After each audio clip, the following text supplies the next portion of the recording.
ముందుగా ఎమ్మెల్సీలకు సంబంధించి ఒక భంగపాటు అనాలా లేదంటే నిరాశ అనాలా రెండు కనిపిస్తున్నాయి.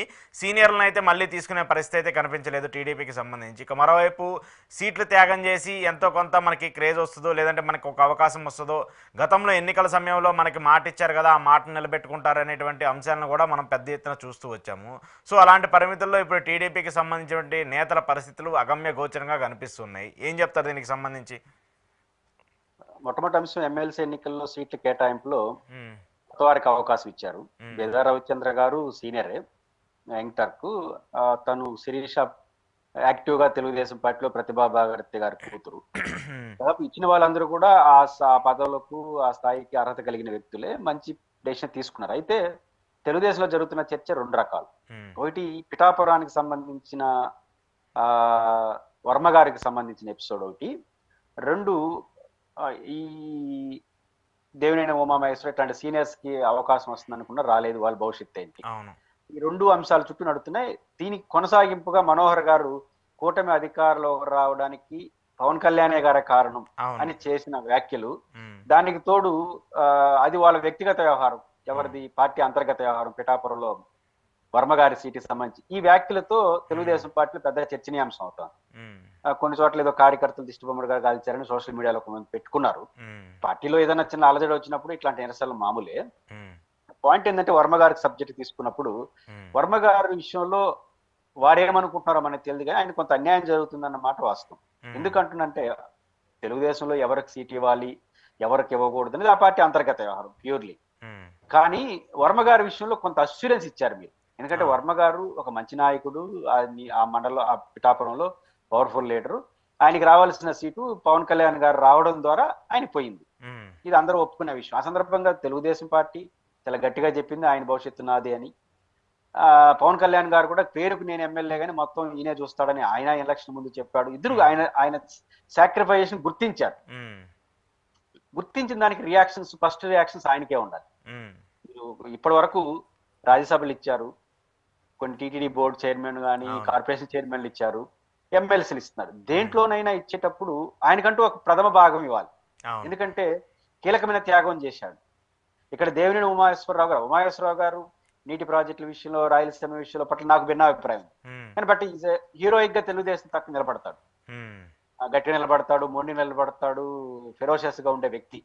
బట్ అక్కడ కూడా వాళ్ళు ఎవరికి సీట్ ఇవ్వాలనేది వేరే సంగతి. కానీ ఆయన ఆ రోజు కూడా ఆయన మంచి ప్లేసే ఉంటుందని చెప్పారు. కాబట్టి ఇప్పుడు ఈకపోవడం అనేది ముఖ్యంగా పిఠాపురం అనేది మాత్రం ఒక క్రూషియల్.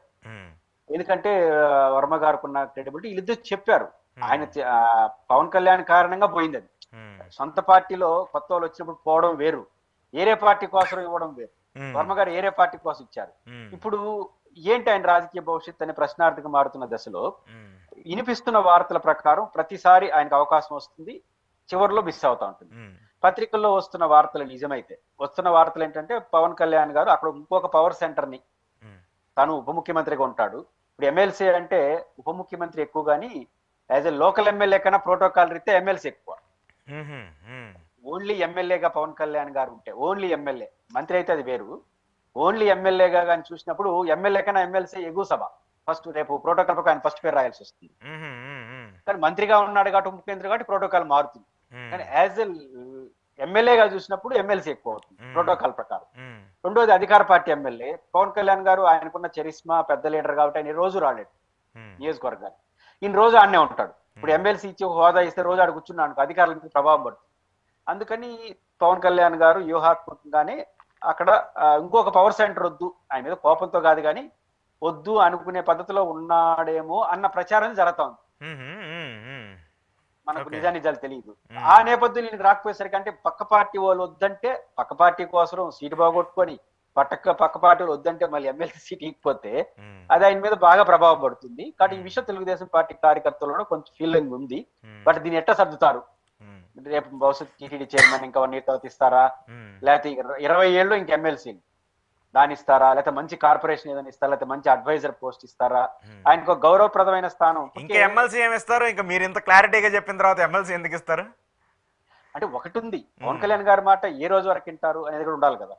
ఈ రోజు ప్రజలు ఇట్లా ఉండొచ్చు, రేపు వింటారా వినరా, ఇట్లాంటి సందేశాలు కొన్ని ఉన్నాయి. డెఫినెట్ గా వినరు కదా సార్. ఆయన ఇప్పుడు ఆయన పార్టీ జెండా వేరు, అజెండా వేరు, ఆయన మాట్లాడుతూ వచ్చిన తీరు వేరు. 23 ఏళ్ల పాటు నేను చంద్రబాబుతో రాజకీయం చేస్తూ వచ్చాను, టీడీపీ కోసం చేశానని చెప్పేసి ఆయన చెప్తున్నప్పుడు ఆయన త్యాగం వల్ల చంద్రబాబు చేయి ఇవ్వమని చెప్పబట్టే కదా ఆయన సీట్ని త్యాగం చేసింది. లేదంటే ఆయన నేను రెబల్గా నుంచున్నానని చెప్పేసి చాలాసార్లు గతంలో మనం మాట్లాడుకున్నాం దీనికి సంబంధించి. ఖచ్చితంగా ఆయన విషయంలో తెలుగుదేశంలో ఒత్తిడి ఉంది. పార్టీ కార్యకర్తలందరికీ ఆయన అన్యాయం జరుగుతున్న ఫీలింగ్ ఉంది. దీని ఎట్లా సర్దుతారో చూడాలి.